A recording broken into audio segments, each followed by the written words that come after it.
अपनी ही कमाई के चंद कागज के टुकड़ों को बदलने में हो रही देरी से लोगों की मौत का सिलसिला बढ़ता जा रहा है।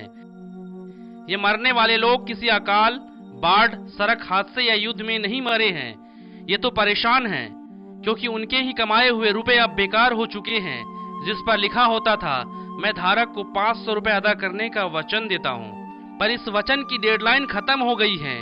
पर इंसान की जरूरतें हैं कि मुंह बाएं खड़ी हैं और वो हसरत भरी निगाहों से लाइन में लगे हैं ताकि पुराने 500 और 1000 के नोट बदलवा सके।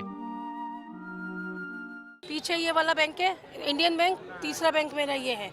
अब मैं धक्के खा के बिल्कुल काउंटर पे आगे हूँ। उस बंदे ने कहा कैश खत्म हो गया, या तो वो 1 घंटा पहले डिक्लेयर करे इस चीज को, वरना मत लाइन लगवाए। किसी को बिटिया के हाथ पीले करने हैं तो किसी को अपने नौनिहाले के लिए दवा खरीदनी है। पर बैंक की लाइन में खड़े खड़े बारी नहीं आने पर जिंदगी में निराशा आ रही है। किसी को दिल का दौरा पड़ रहा है तो कोई आत्मघाती कदम उठा रहा है। नोटबंदी का ऐलान 8 नवंबर की रात 8 बजे हुआ था। नोट बदलने की लाइन 10 नवंबर से शुरू हुई, पर 18 नवंबर तक 10 दिनों में ही देश के अलग अलग हिस्सों में अब तक 70 से ज्यादा लोग अपनी जान गंवा चुके हैं। ये जान गंवाने वाले ऐसे लोग हैं जिनके पास काली कमाई नहीं थी, बल्कि खून पसीना बहाकर संचित की गई कमाई थी। क्या इस तरह की मौत ही उनकी नियति थी? इसके लिए कोई जिम्मेदार है भी या नहीं? नोटबंदी की वजह से लोग दाने दाने को मोहताज हैं। नहीं, राशन नहीं है, बच्चों के पीने के लिए दूध भी नहीं है। दूध कहाँ से लाऊं, सब्जी कहाँ से खरीदूं, ये बताओ। सुबह से हम लोग लाइन में लगे। सुबह 8 बजे से लाइन में लग करके कम से कम 4 घंटा अगले बैंक में खड़ा हुआ, शटर गिरा दिया। अब यहाँ आया 3 घंटे हो गए, कुछ नहीं मिल रहे हैं।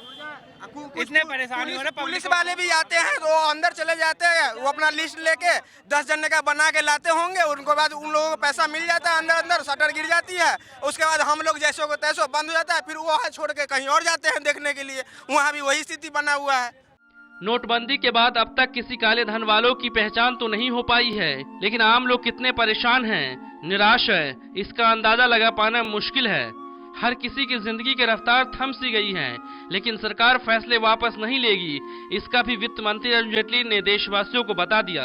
अब आपके सामने एक ही विकल्प है जो आप अच्छी तरह से जानते हैं। Bureau report, national Dastak.